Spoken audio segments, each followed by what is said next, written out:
guys, welcome to Oddcast, a For Nerds by Nerd show. My name is Paige, and today we're going to talk about Miss Marvel.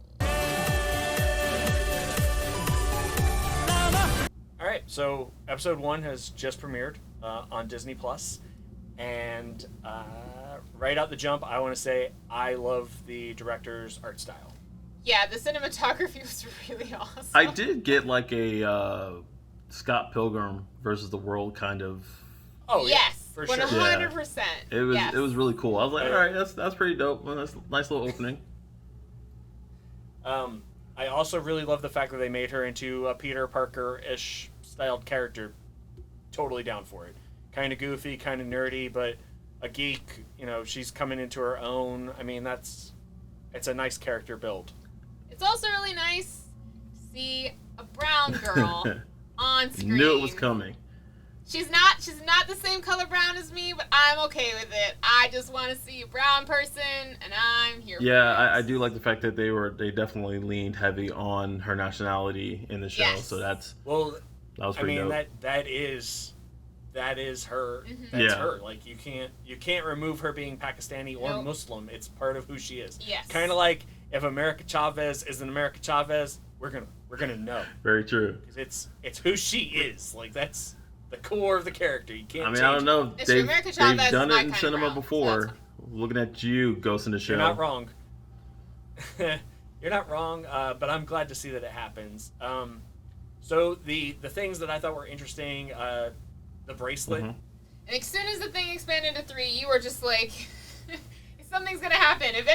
What did you say? I said that if movies have taught me anything, it's that the minute something changes size when you put it on, there's trouble afoot. But it wasn't trouble. It was awesome. That's when she got her powers.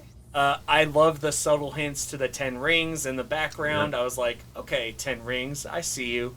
I liked the convention because we've all been to Dragon Con and we love conventions. Yeah. Seeing I that kinda- kind of. I mean, it wasn't quite the Dragon Con vibe, not even close. It looked, But to be honest, it looked more like a high school dance. it It super did. did. Yeah, it super did. But I mean, But we it's could, in Jersey City, not Atlanta. it's so also the first one that they've ever had. Oh yeah, Yes. yeah, that's true. It was the first one. Yeah. So I mean, I'm gonna cut them a little slack. Like they probably didn't have a budget, probably got thrown together. No, I fine. do have one gripe. Joe, you already know what my gripe is. It takes place in high school and it's about a coming of age Yes. story. I Nailed it. Yeah, I mean, I already knew that would be a gripe with it. guys, Because none of us have ever experienced that, True, you know? None of us but- could ever relate to that. Come hear on, me out, man. guys. I Why do you have hate an it? issue with watching movies or a show where it's like a coming of age. It's boring to I me. know, but I'm why? like, and as I'm watching the episode, I'm like, God, this is a coming of age, and I'm like, all right, so like. I don't understand the haterade you drink for it, because that's one of the things with coming of age stories is it's something that we've all experienced. Well, once you reach a certain age, it's something that we've all experienced. We've all had that part of our lives where we had to come of an age. CN was just born an old man. Yeah, basically, I was just Apparently, no, like you were there was born no an old coming of man. okay, age. It it's was like- possible it might be due to overnight. a little bit of maybe some the cringe factor, like with her kind of being isolated from some of the people in her school, and like it's just like. Plus, I've seen so much of it growing if up. I didn't have a hard time with the cringe, you should not have had a hard time. I can't watch cringe humor. I can't watch The Office. There's a lot of shows that I can't watch because it's too cringy. And like I'm one of those people, like I have to have a blanket and like hide my head because I can't deal with the humiliation. He has watched me repeatedly over and over again. It is true. Secondhand humiliation. It is strong is. with Paige. It's legit. Yeah. So Yeah. the fact that you have a problem with something like Well, that. like I said, I think it's because I've watched it so much as a kid. You know, even in my teens, watching all these come of age, it's just like, all right, I've seen this one 1,000 times. Can we move on, kind of thing. But I want to see where it's gonna go.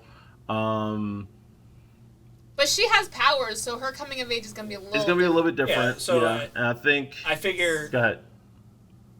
I was gonna say I figure it's gonna follow kind of a Spider-Man-ish path. Obviously not the same, but Yeah, it's gonna have that whole. Peter's in high school. He's gonna figure it out. She's gonna be basically gonna be her learning her powers, how it's gonna work. I think it's gonna come out that like either her mom, and that's the reason why her mom is so strict, or her grandmother was like a superhero. Well, so the mom knew. The mom saw those bracelets, and she automatically was like, no.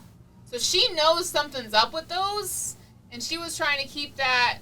So, yeah, her mom definitely knows something she's not sharing. The real questions that I have are, one, we know that the bracelets, because they keep saying cosmic power, so that automatically triggers, I'm sure in my brain it triggers the power's cosmic.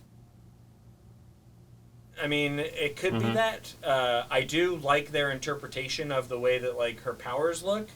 But in the comics, Kamala is a prevalent Inhuman.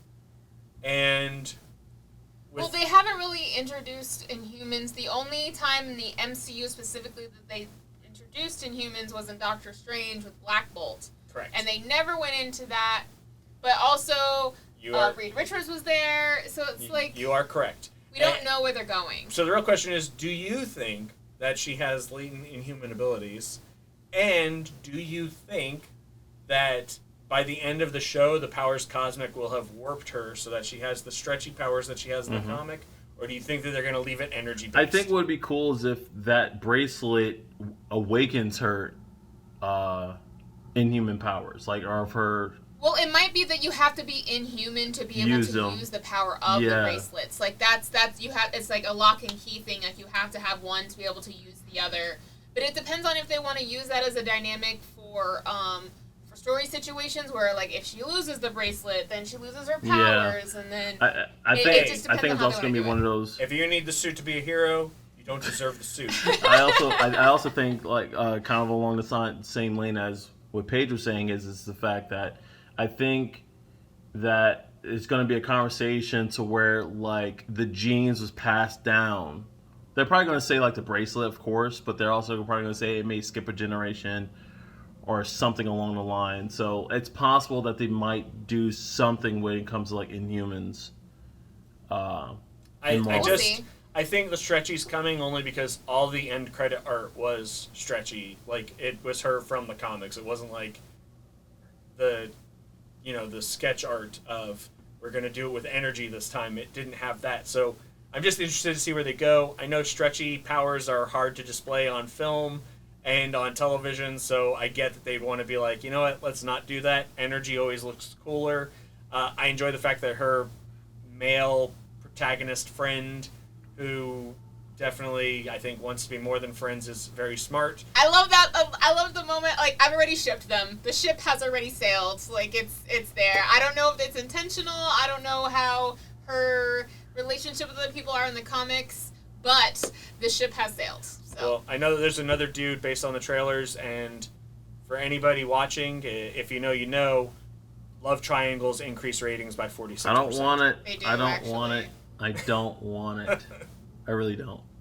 Like, I'm just like, no. But you don't want the coming of age story either, so then you don't I was the same. Want it, I said the same thing about Sabrina. Same thing. But I definitely want to know what you guys think.